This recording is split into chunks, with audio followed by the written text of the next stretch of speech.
Election commission of India के तरफ से जम्मू कश्मीर में असेंबली के इंतखाबात का शेड्यूल अनाउंस हो चुका है।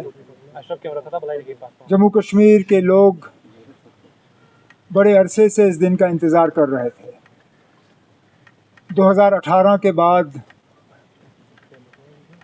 यहाँ लोगों की अपनी हुकूमत थी नहीं और उसका खमियाजा भी हमने भुगता है। आज चलिए देर आए दुरुस्त आए, इलेक्शन कमीशन के तरफ से 3 फेजेस में इंतखाबात के तारीख का ऐलान हो चुका है और बड़ी जल्दी से जो है ये शेड्यूल जो है समाप्त होगा। शायद 87-88 के बाद ये पहली मर्तबा है कि इतने कम अरसे के अंदर और इतने कम फेजेस में इलेक्शन जो हैं जम्मू कश्मीर में कराए जा रहे हैं। जाहिर सी बात है कि पॉलिटिकल पार्टीज़ के लिए ये एक नया तजुर्बा होगा, लेकिन मैं नेशनल कॉन्फ्रेंस के तरफ से इतना ही कह सकता हूँ कि हम पहले से ही इस दिन की तैयारी में लगे हुए थे और बिल्कुल फौरी तौर हम अपना इलेक्शन का सिलसिला जो है वो शुरू कर लेंगे। इसके साथ साथ इलेक्शन कमीशन ऑफ इंडिया की तरफ से अभी जो मैं उनका प्रेस कॉन्फ्रेंस सुन रहा था, उन्होंने फ्री और फेयर पोल्स पे बहुत ज़ोर दिया। उन्होंने सिक्योरिटी को लेके किसी तरह की पॉलिटिक्स नहीं होनी चाहिए उसका जिक्र किया।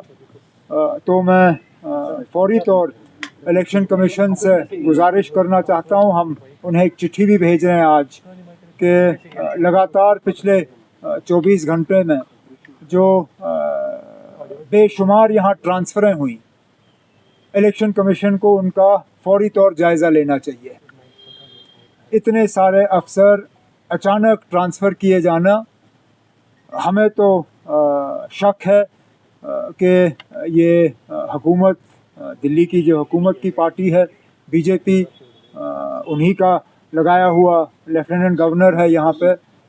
बीजेपी को मदद और बीजेपी को फ़ायदा और उनके जो सहयोगी बी टीम, सी टीम, डी टीम है यहाँ पे, उनको मदद पहुँचाने के लिए ये ट्रांसफ़रें कराई गई हैं।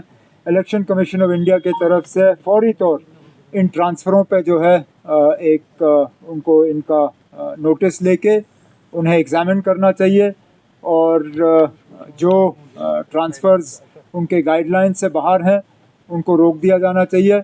और इसी के साथ साथ जो पिछले 1-2 साल में मेन स्ट्रीम पॉलिटिकल पार्टीज़, खासकर वो जिन्होंने बीजेपी और बीजेपी के एजेंडा की मुखालफत की, हम लोगों की जो सिक्योरिटी कम की गई है, कुछ ऐसे लोग हैं जिनकी सिक्योरिटी पूरी तरह से पिछले दिनों विड्रॉ की गई, फौरी तौर इलेक्शन कमीशन के तरफ से इसमें ऑर्डर दिया जाना चाहिए और मेन स्ट्रीम जो non BJP allied political parties हैं उनकी सिक्योरिटी जो है फौरी तौर रिस्टोर की जानी चाहिए। बाकी इलेक्शन के हवाले से जो बातें करनी होगी आगे आगे तो आप लोगों से बड़ी मुलाकातें होंगी तो बात करते रहेंगे।